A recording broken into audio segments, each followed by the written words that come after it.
Avalanche Podcast presented by DraftKings Sportsbook. Use code DNVR when you sign up for a new account to get amazing odds boosts every single day. AJ, Rudo, Blaze coming to you live as the Avs lose 4. No, it ends up being 5-2 with the empty netter to the Los Angeles Kings. I want to do this way. Oh, okay. I want to instead of a 60-second rundown tonight, I just want to read you some numbers, okay? Pop off, dog. If I tell you on Saturday, the Avs against Arizona, if I say that the Avs will outshoot them 54-33 in shot attempts, all even strength numbers here, okay? 54-33, 28-26 actual shots on goal, 28-16 scoring chances, and 10-6 high danger chances. Yep. How do you feel about their chances to win that hockey game? I think I'd... On the higher side of winning? Mechanically, I think I'd take that pretty much every night. Okay. Individual on ice, Mikko Rantanen, 19-6 for shot attempts. Pretty good. Evan Rodrigues, 20-3. Yep.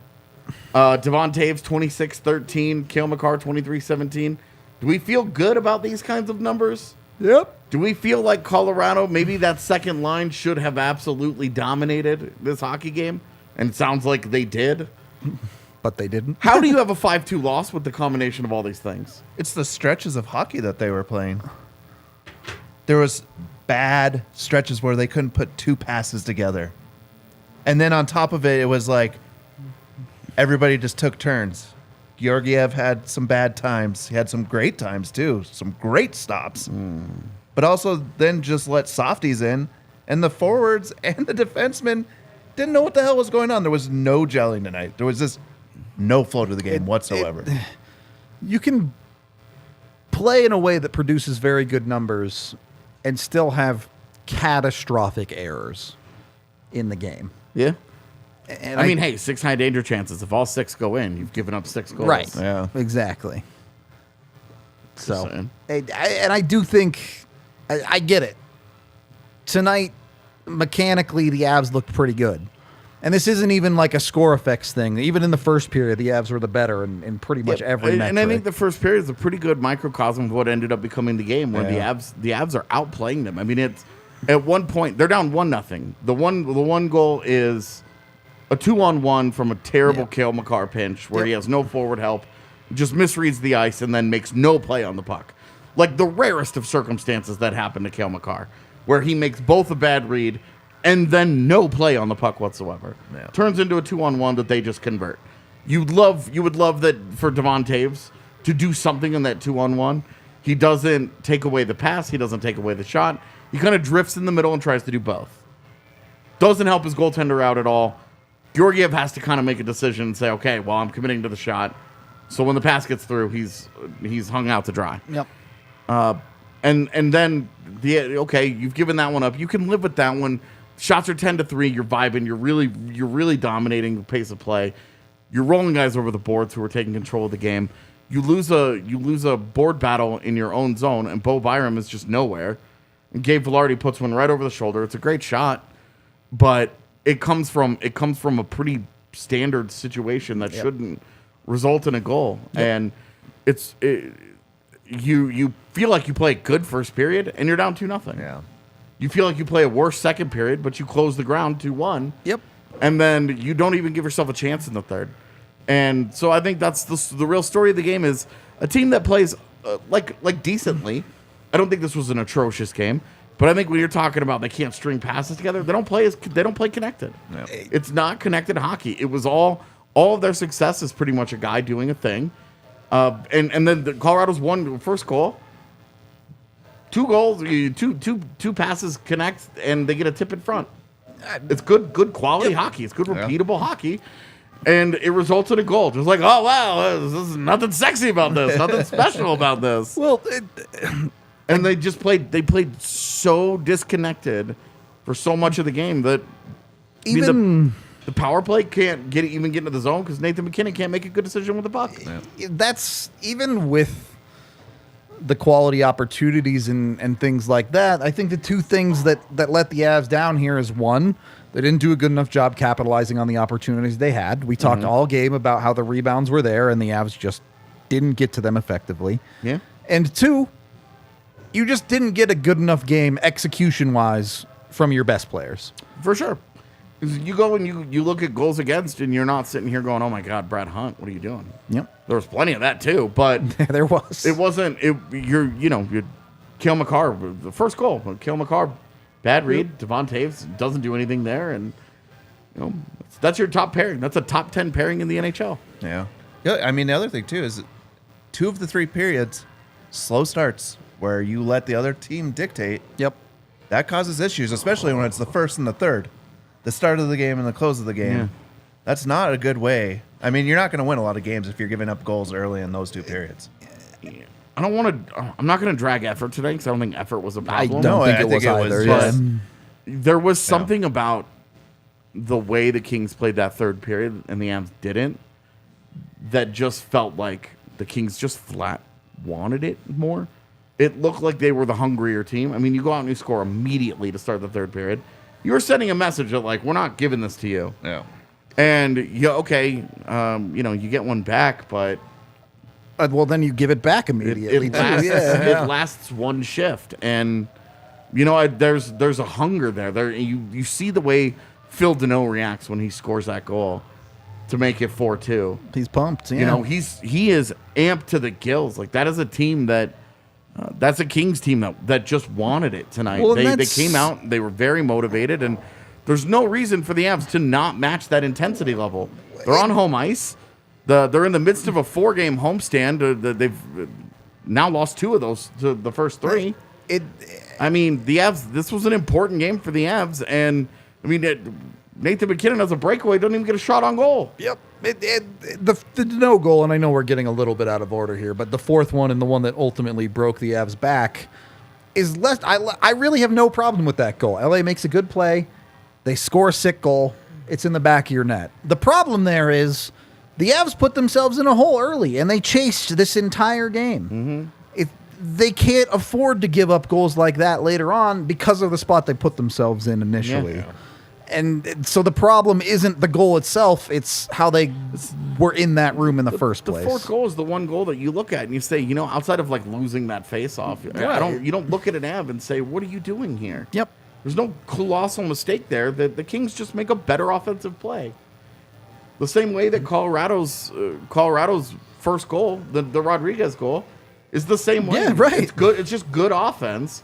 It's very And a repeatable. dude puts a sick tip on a puck. Yeah, and it's a great tip over the shoe. You're not looking at the Kings like, what a gift that was. Right. That's just good hockey. Yeah. And when you have a team as talented as the Kings, that's a good hockey team. Like, they are fighting for first in the Western Conference. Yep. I might be a hater personally, but they are who they are. They've earned their way there. Yeah, and You just can't treat a team like that. You can't spot teams like that, for 2-goal me, leads. The big Yeah. thing from this is obviously execution is lacking, but I'm really disappointed that the intensity just doesn't get matched. Yeah. You're the defending Cup champs. You know that you're going to be the bullseye on the schedule for everybody. You know teams are coming for you, but you're more importantly than any of that, you're 20 games left in the season and you need points. You're still fighting for this thing. Are they very, very comfortably in the postseason right now? Absolutely. But you're fighting for more than that. I think You're fighting for way more than that. I think particularly where you get frustrated with that is the comeback punches you saw from LA. When the Avs get down that first goal, sure, they played a good period, but they didn't really come down and say, hey, we're going to punch right back after we give up that bad first goal. Or, hey. I mean, they kind of do. They really dominated that. They the played. next- They played solid hockey. Like, they dominated like 7 minutes of But- that game, and then when it got to 2-0, it felt like the game was just over. Yeah, right. There was never a sustained push. The goal that they get was great, and then they have a power play at the end of the second period, 2:14 or That's whatever just remaining, disastrously bad. and you're yeah. like, they are I mean, they score, and on a minute later, Nathan MacKinnon walks in alone and doesn't even get a shot on goal. Yep. That would have made it 2-2. Yep. Then they get a power play. They can't do anything with the power play. It's brutally bad. And again, you're looking at your best players Right. and you're saying, It starts at the top. these are the guys that are failing you right now. These are the guys that are both your advantage, but right now are also your curse. Well, if you look at the teams that are in playoff races, the last few games with the Avalanche, the Devils. You're giving up losses to teams that. Yeah, I mean, New Jersey, Dallas, Seattle, and Los Angeles. You lost all those games. And two of those are in your conference. Like, those are bad messages to be had right now by the Avalanche. Like, you don't want that in your locker room. You don't want that doubt creeping in that you're taking care of bottom feeder teams, but then you're not getting up for the big games. Well, leading into this, when we were so vibing, they come off the Vegas win. They were beating, Vegas, Calgary, Edmonton. They were beating all these teams in Minnesota. They hammered home the last nails in the St. Louis coffin. Like, they've been beating those teams. Yeah. And then over this last week now, they took the free square that was Tuesday night. There's a reason none of us were like, they're back. It's all good. Everything's fixed. Right.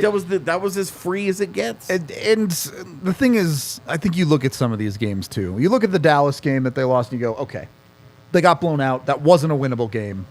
It wasn't going to happen. It was a winnable game. I mean, they just got beat that day. Sure. And another example of they just don't match that intensity. But you look at the Dallas game and you're saying, all right, by the time you're midway through that game, they had a mountain to climb. Yeah. You look at this game and they're in it. They just got beat. They are in this hockey game. They have the opportunity, even with the struggles that they had, they give up the 2 goals. They get it back to within 1 multiple times. And then they just immediately give it away. Yep. Twice they do it. It's tough. I totally understand having extreme frustration with this hockey game because more than anything, this is not a look. If this was a one-off in the middle of your schedule against a good then you team, don't care. But But like, look, it is what it is. Like, you're going to lose some of these sometimes where you play better than a team.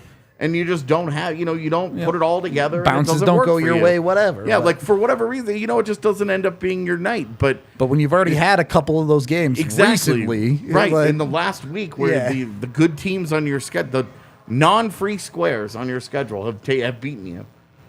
And the Seattle, obviously, that game was that is a game that they were not supposed to win, but should have won because of how that game played out.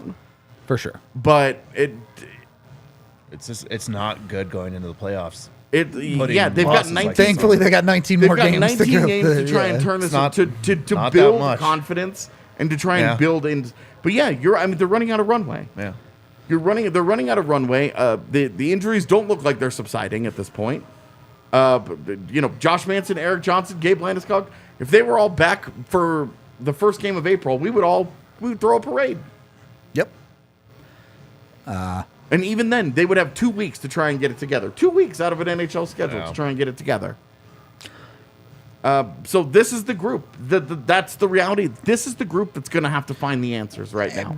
Those guys come back and they get a little bit better. Hell yeah. But right now, this is the group that needs to have the conversation, that needs to figure out how to start finding some solutions. And I think you're digging at the point on why this is so frustrating is because we know, that they can play better than this. Yeah. Dude. We've watched them do it regularly this season across certain stretches. Yeah, I mean, for 6-week stretches, we've watched them be a good hockey team. Yep.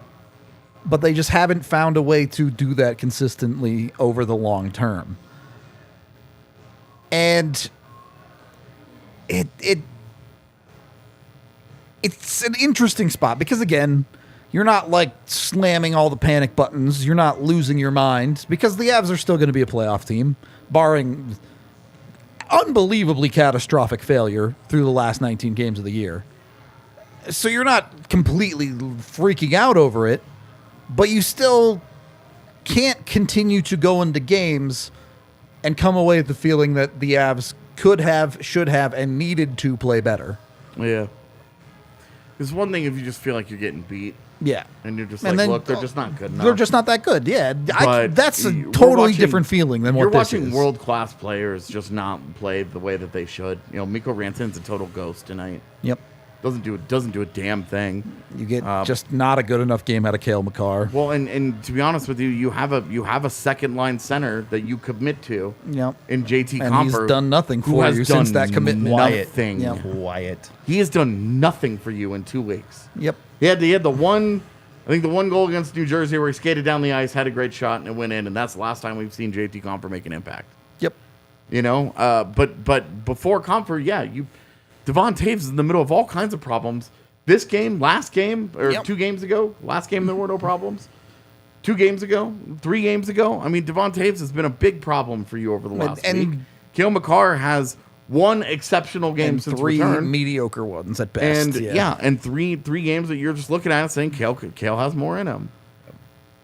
Nathan MacKinnon was awful in this game. He gets a goal literally while we were talking about how bad he had been. Well, and the thing is, like, even the goal was just this one-off thing in the game where he was bad before it. He makes one amazing play where they get the goal. Great. And then he's immediately bad again for the rest of the third period. Well, and where is he on the empty net goal? Yep. That guy doesn't take a single aggressive stride trying to track back and prevent what happens. It has to be Cale Makar. It's very frustrating to me when, at that point, why should Jared Bednar ever pull his goaltender again if his guys aren't going to put the effort into it? Well, and the other thing, too, is like, we've talked about this. Your top guys are going to have bad nights. Yeah. But when your bottom 6 just ghost games and aren't producing for you, hard to win a lot of hockey games, right? Like, that's what's supposed to happen. Like, your big guns sometimes don't happen. They don't get the scoring chances. They don't score, whatever it may be. That bottom 6 has got to pick you up. There's got to be something coming from them. I mean, Dennis Mulligan has a great scoring chance. LOC has 2. LOC really should have scored a goal on that first that's what one. I mean. But they got to put them away. Yeah, but then, I mean, you do look at Mikko Rantanen and you're like, where are you? I read those numbers earlier. They're not hemorrhaging chances. They dominated shots tonight, and it doesn't. You watch that game, and it doesn't feel like it. I mean, it doesn't even feel like Mikko Rantanen does a single thing in that game. Even This is a great game that enhances my. I would really like to see for a game or two Mikko back with MacKinnon, and let those guys build their confidence side by side, and then you could think about breaking them apart again. But Val Nichushkin with Arturi Lehkonen and Nathan MacKinnon on paper sounds fun and like forechecking hell. And in execution has never lived up to that billing on a consistent basis. Yep. It's had games, but on a if you go and you actually break down their actual on ice results as a trio, it's never really been great. I think this game sums up. If Nathan MacKinnon isn't going, those 2 guys are not going to get him going. Right. This version of Val Nichushkin is not the same one we saw in the Stanley Cup final. Yep. He's still fighting it. He's not 100%, but he's healthy enough to play. All right, so you have to find out how this version can be an impact guy for you. And right now, on that line with those guys, I don't see it happening. I wanted to get back to Blaze's point, too, because the Avs specifically are a team where it's like, okay, if they're not getting it from the bottom 6, they'll get it from their defense. And their defense as a unit was just not good enough. We already mentioned Makar and Taves. Bowen Byram was actively bad through significant stretches of this game. Game. And then obviously with the injuries, you're going to get what you're going to get out of Brad Hunt and Jack Johnson. It's just, it's never going to be that high end. You know who was really good, though? Sammy G. Our king of the game. Our king of the game. Sam Girard. Gerard! The tiny king. He helps create the Avs' first goal. For the record, this is very tongue-in-cheek. We really could not find one guy that really there was stood out. very little positive. We really just picked Gerard because we know people hate him, and I don't think there's necessarily, like, of the defense, he was the best. He was defenseman. probably the best defender tonight. he's the big criticism will be that he's the guy that allows the tip in front on the fourth goal. Yeah. Okay. If you go and watch it, you're like, bro, this is like he's the closest guy for sure. This is a real reach, but that will be the criticism. And I'm sure somebody has in their head that he had a million turnovers. Should have traded him. Yeah. Anyway, Sam Girard is our king of the game because we had to pick one. Yep. It was not a fun night like to pick we kings, did but- not think he was a train wreck or anything. No. It was just. And that's what is getting king of the game in a game like this. I mean, Yep. they scored a goal where they made 3 passes, so congratulations. Yeah, right. Sam Girard, since this is 30 points on the year, that assist tonight puts him at 30.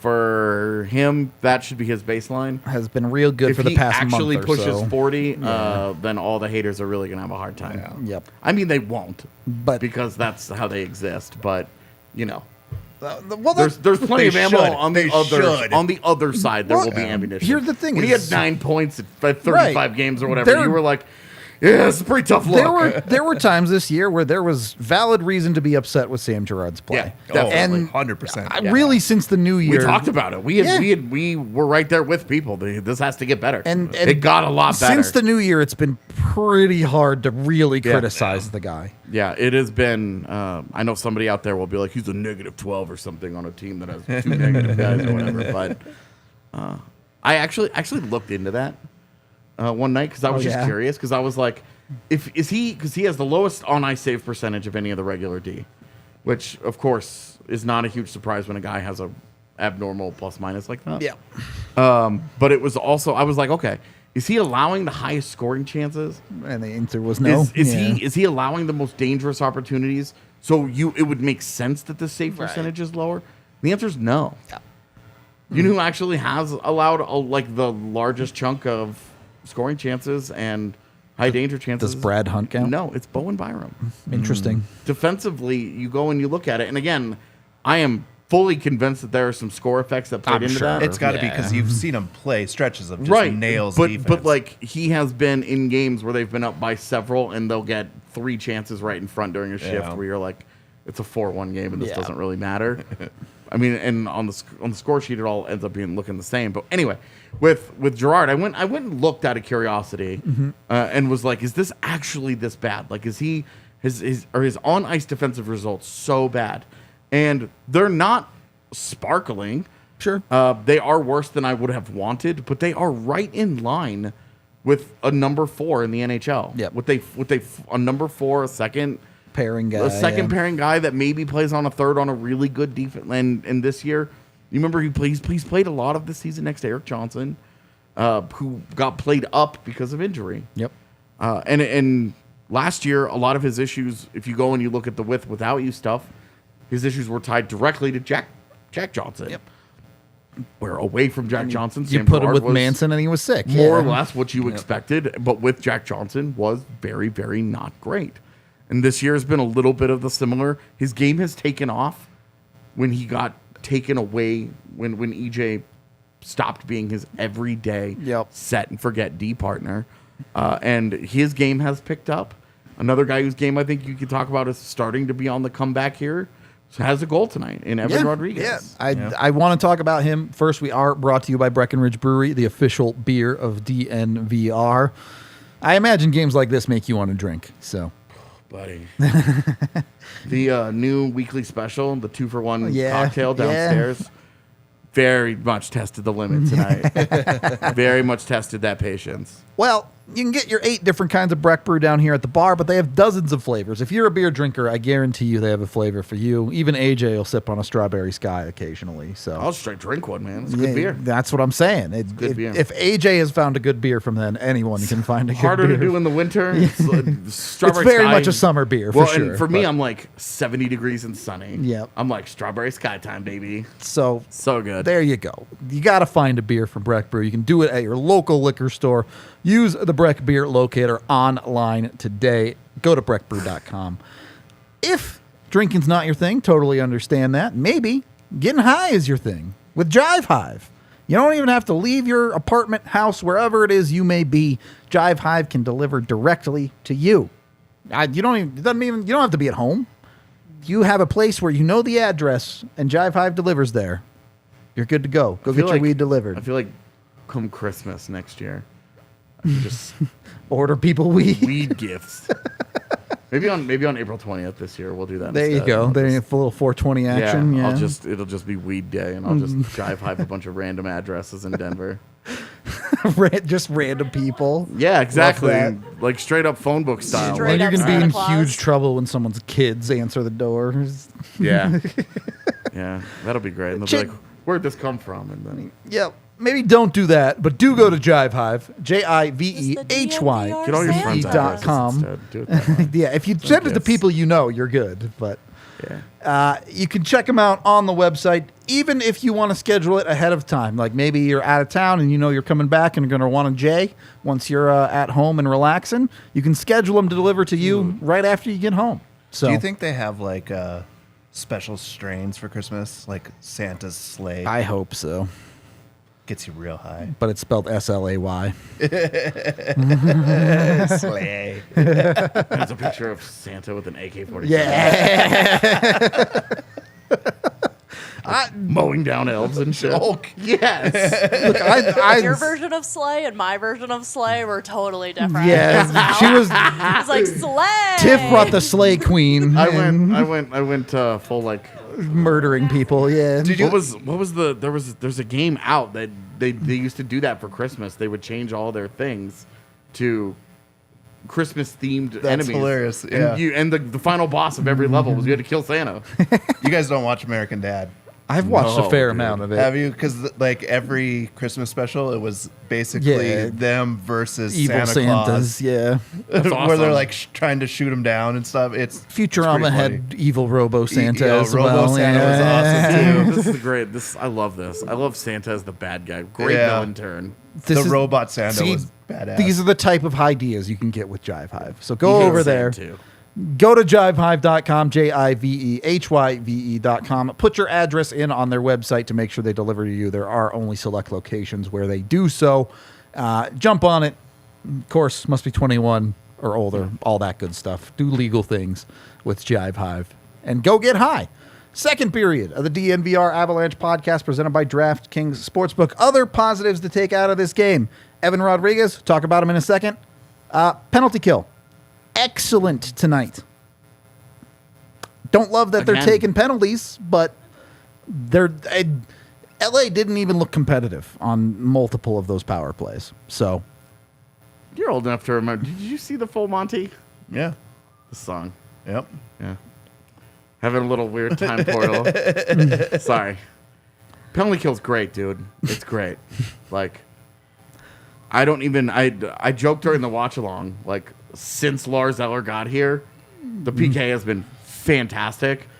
I'm not crediting it to Lars Eller. right. I'm just saying it has been so good since Lars Eller got here that you feel like they have found a combination. You have found a kind of a rhythm on that unit. They look great.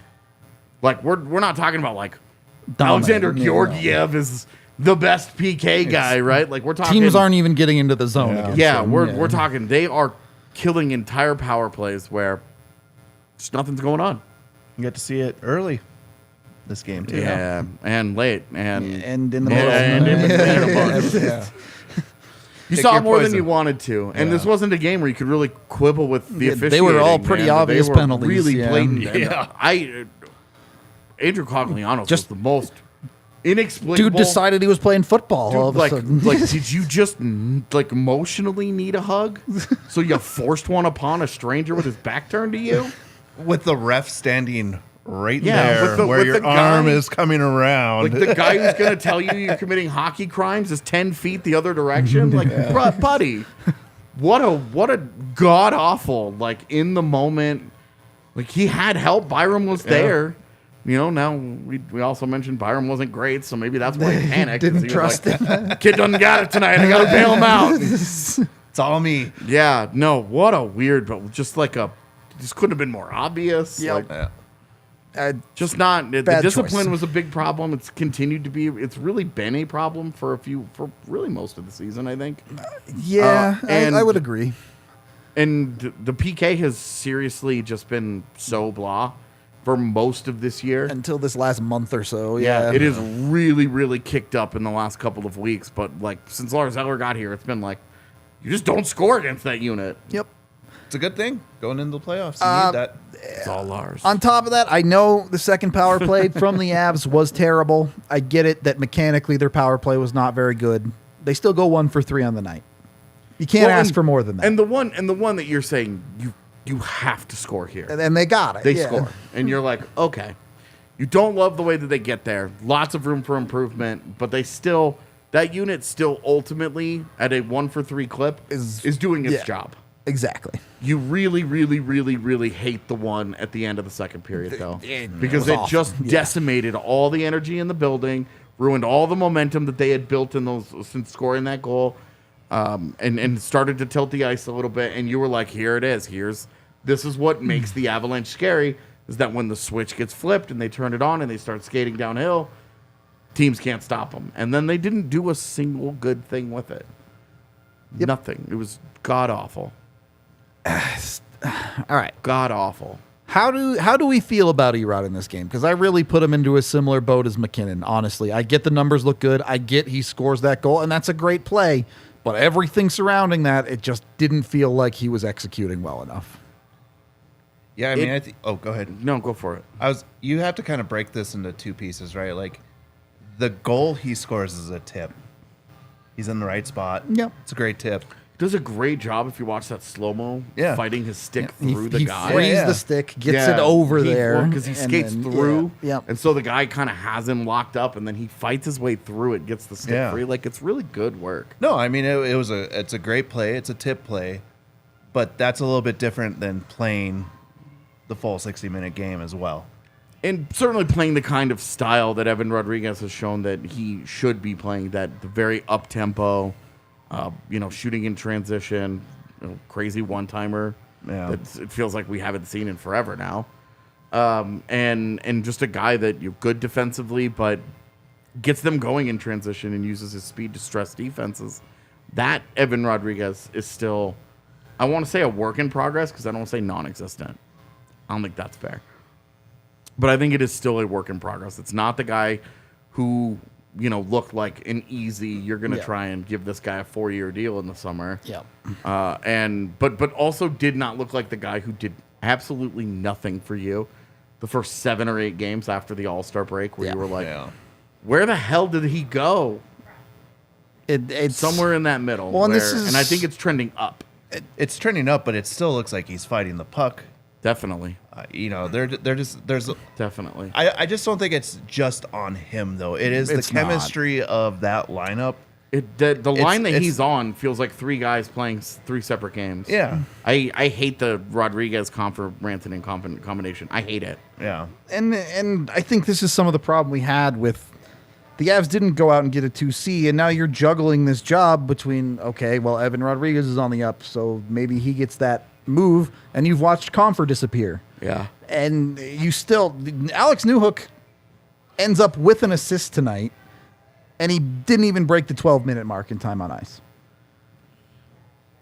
It's Did he assist on Sam Girard's goal? Yes. Yeah. Well, it wasn't Girard's goal, but on the same goal because their second power play unit was still out there. It's a nice pass. I mean, it wasn't a difficult one, but but it was a good pass. As you said, in a significant part of this third period, the Avs couldn't make 2 passes in a row. Yeah. So it was a whole lot better than that. in a game like this, we'll finish the conversation. Sure. And then I'll get back to it.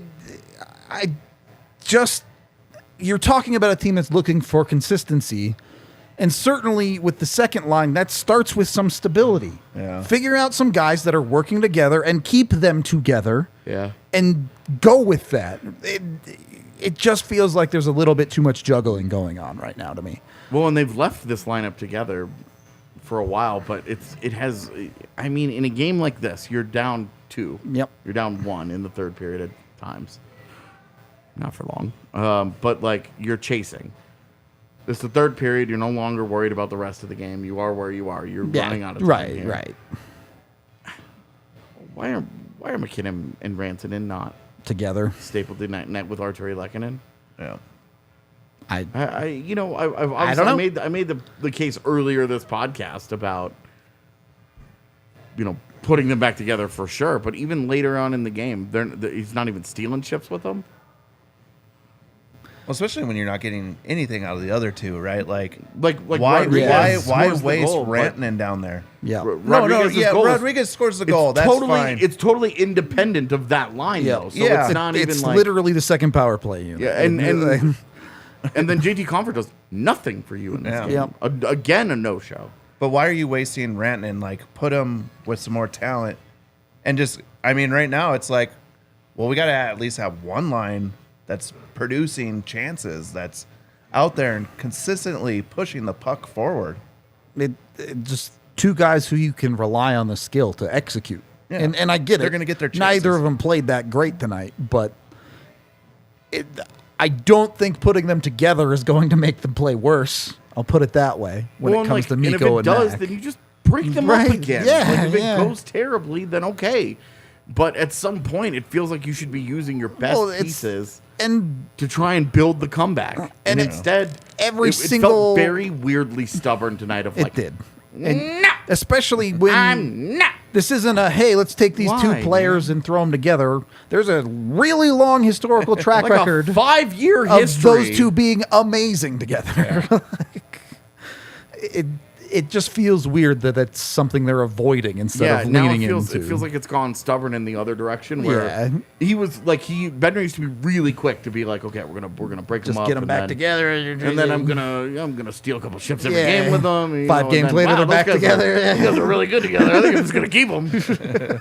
And then it was like this year there was some sustained success, but you are now getting into it. It has been a handful of games now. Pretty much since MacKinnon got healthy, really. Well, I mean, like it has been. I want to say maybe 2.5 weeks. I feel like I would want to go back and double check, but it feels like it's been about 2.5 weeks, anecdotally, since you really felt like those guys were playing consistent hockey, quality hockey away on their separate lines.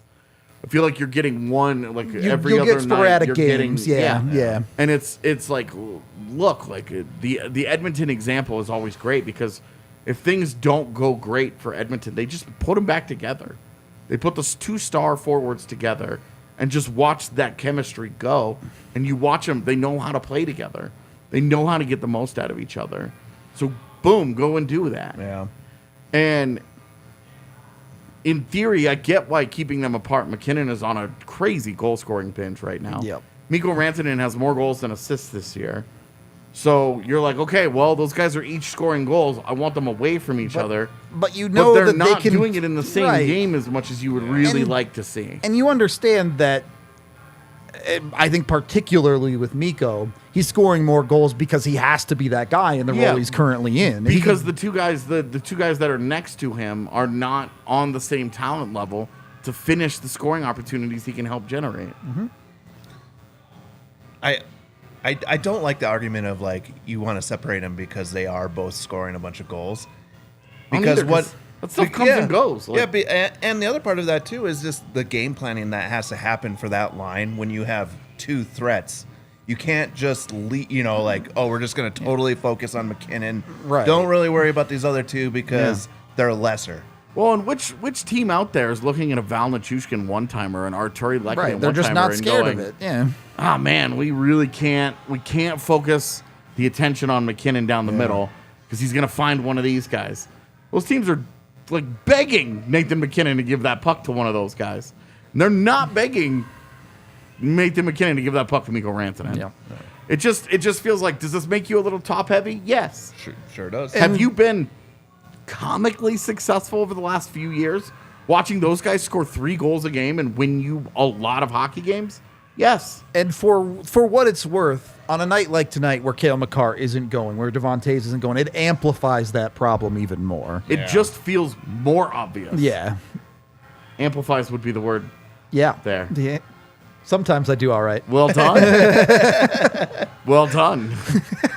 I'm an idiot. On that note, well, Blaze took him off, but AJ's still wearing his Shady Rays. Oh, They're yeah, not even his. This isn't even a victory thing anymore. This Yeah. is entirely There a you go. migraine thing. Totally staring at the lights. It's Yeah. painful. Anybody that paid attention to the last podcast Yeah. saw it happen mid-podcast. Yeah. It's blinding if you look right at it. Yeah. Look, is there a better test than staring into studio lights to know if sunglasses work or not? Staring in the sun.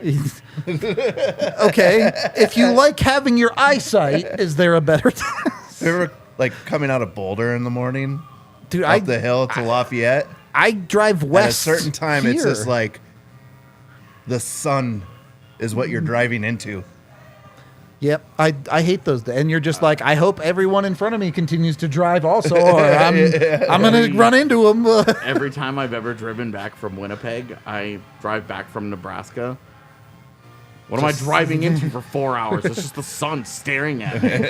We're having a staring contest. It's the worst. Well, if you're going to get into a staring contest with the sun, make sure you're wearing Shady Rays when you do it, so you don't go fully blind at least.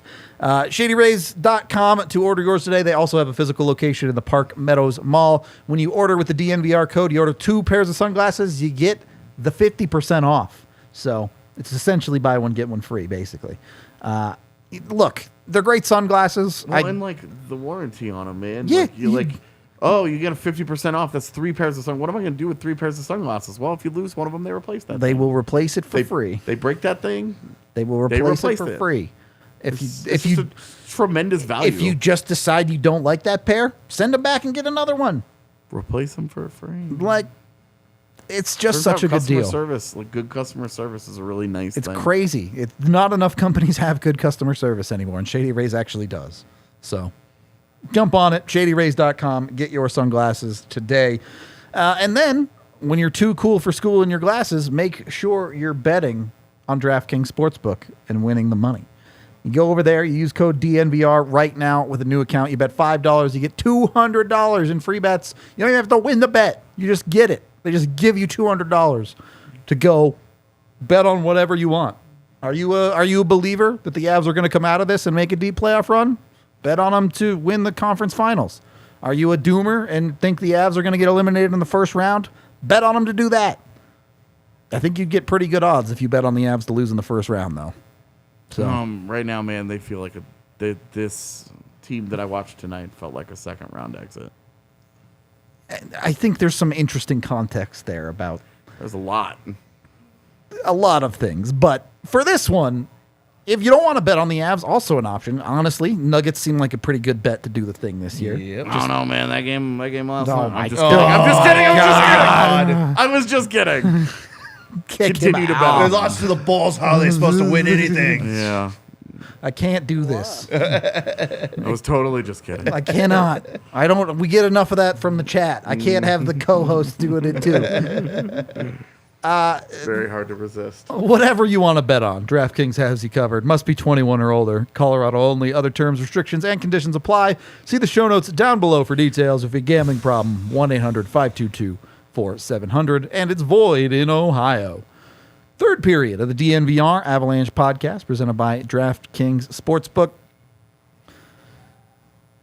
The Avs have had an interesting year where they've had more losses than you'd like, Especially at home. especially at home. But Like 17 and 16 at home now. the West keeps giving them free passes. No one has taken advantage of the Avs' losses to where they sit in a situation where if they can figure it out, if they can find that consistency, they're still going to win the West. Can they do it?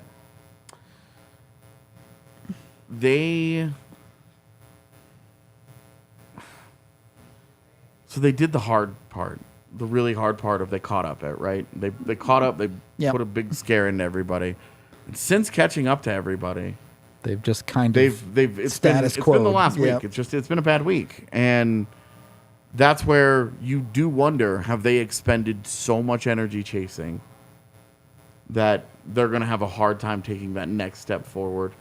Yeah. And then, because they're not going to separate. They're not going to win the division by 6 points. No.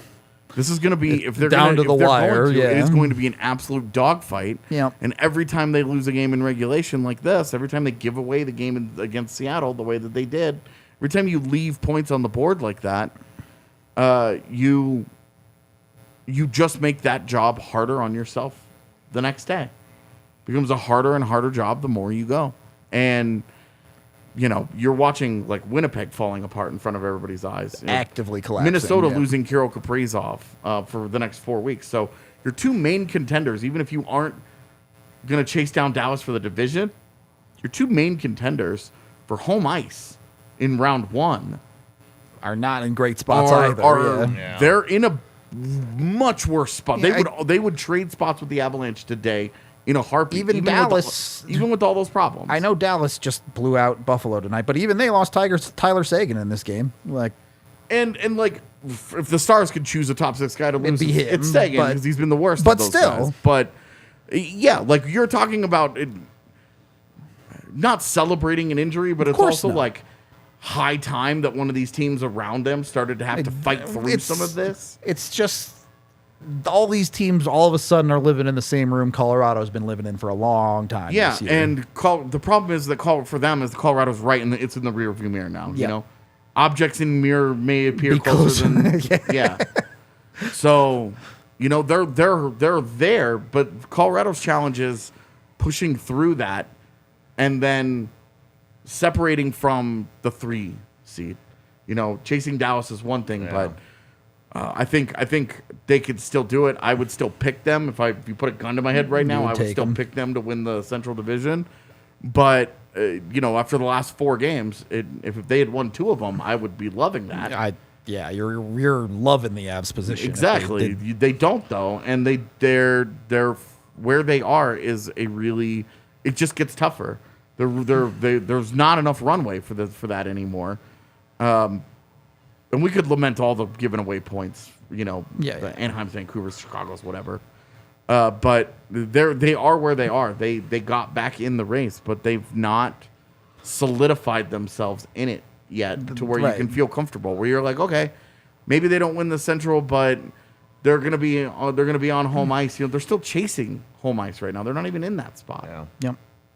So it's imperative that we talk about the weak schedule. They have to take advantage of it. Yep. You know, there's no shame in losing to the Los Angeles Kings. It's a good hockey team, but they just don't have the luxury to continue to give the games away that are left on the schedule. Yep. It ramps up the pressure when you lose to an LA.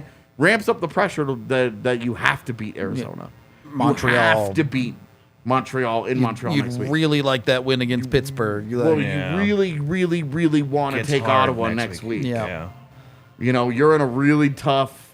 You're once again on a Sega Baba, tired team against a rested team on the road in Ottawa at the end of a road trip.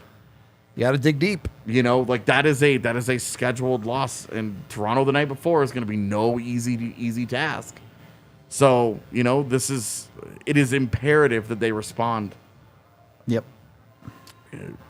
With a plum on Saturday And Friday. And look, Friday, Saturday. The reality is, I don't know what today is. Thursday? today's Thursday. It's me against the calendar live on air. Now you guys know what I deal with every day. We hit February, Saturday at 4. and days and months just stop existing. It really doesn't even matter, man. It's like my whole life is like this. I'm just like, I don't know. You're not wrong, but Somebody asked me today, they were like, you want to hang out on Sunday? And I was like, what the hell is Sunday? game days day is or that? Is that a game day or not game day? Yeah. That's all I know. Totally. The thing is, we don't know the future. We could be sitting here, and the Avs could rattle off another 7-1 in one stretch, and then we're going, hey, the Avs did what they had to do. They're sitting here, whatever. It's a team that takes care of business that does that. Yeah. Or they could struggle through this stretch, and we're going, look, the Avs have serious problems. I don't know which one's going to happen. If I did, I would be betting at DraftKings and making a serious amount of money. We'll see. Either way. Do we have any super chats, or are we good? Yeah, we do have a couple super chats here. $2 from Degro, who says, just here to drink a beer in the loss. Thank you all. Thank you very much, Degro. $10 from Melanie, who says, major bummer, on to the next. Go Avalanche. This is how I feel about it. Honestly, yeah. And then a very large $50 from Banks, who says, I looked forward to this game since Seattle. I was let down by the execution and the lack of jump. Need better in these types of games. The core has it in them. I lost my spot. The core has it in them and have 19 games left to take the Central. For those panicking, have faith in our guys. Yeah, I don't think we're anywhere particularly close to the panic button. Dude. The reason it's so frustrating is because the Avs are better than this. Well, and you've seen it this They year. missed the postseason. I'm going to sleep. Yeah. You've seen it this year. I mean, we've talked about it. Like the stretches that they put Yeah. where they're playing great hockey. It's just that Long stretches. you get these slumps. Yep. The difference between this year's team and really the team of the last really 2 or 3 is that this year the down slumps have turned into Slumps. 3, 4, 5 games. Yeah. They're not. Well, remember the 2 games that they lost and everybody was very upset, and then they won the next 5 games. Like that's not the Avs this year have been a A little streak. You mean the here, 2 games man? to Columbus that they lost? They have been a truly inconsistent squad this year. With the ups have still been very good when you watch them and you're like, yeah, these guys are great, but the downs they have not fought through nearly as well. Yeah. Some of that is leadership, some of that is maturity, some of that is, I think, there's an emotional fatigue on the team that leads into a physical one, and some of that is just continuing to be the fact that your injury issues have capped your talent. For what it's worth, Darren Helm practicing a no contact with the team today. Just real quick, I just want to ask you, where do you put him? 4C, Who drops off? Mulligan, So you take, what are you doing with Newhook? moving him up the lineup. Okay, so not a real answer. 'Cause that's never happening. Wow. Just going to do me like that, huh? I am, dude, because I don't. Jared Bednar doesn't seem to know what to do with Alex Newhook. Well, you're not wrong. It looks You're like not he wrong. is genuinely confounded by Alex Newhook, the should be a top 6 player, has a top 6 player skill set, looks everything like a top 6 player every time he plays with really talented other top 6 players, and then doesn't get the job that those looks, and then gets pushed down by every other guy. Matt Nieto comes in the lineup, and nope. Lars Eller comes in the lineup. Nope. Just feels like they just don't. He just doesn't know what to do with them. Like, I just, if Darren Helm gets healthy, it feels really easy to me to throw Darren Helm and Logan O'Connor together, and then everyone Cogliano. refuses to separate Logan O'Connor and Cogliano, so you just do that. And then you have an Eller, Newhook, and Nieto, I guess, on that line. Dude, so it's even more misfit for Alex Newhook. He's not playing center now. He's 4 left wing next to Lars Eller and Matt Nieto. That would be my I'm third going line. home. That would be my third line. I'm going home. And if it were up to me, I'd put him at 2C, but I know the Avs aren't going to do that. This so. has broken me. We're going to get out of here. We appreciate all y'all hanging out with us even after an Avs loss. He's Unbelievable. got the keys out already. He's gone. We'll be back tomorrow. We'll spend the entire off-day pod razzing AJ with Newhook as that misfit or something. I don't know. We appreciate you, and we'll see you There's a meme there. on the next one.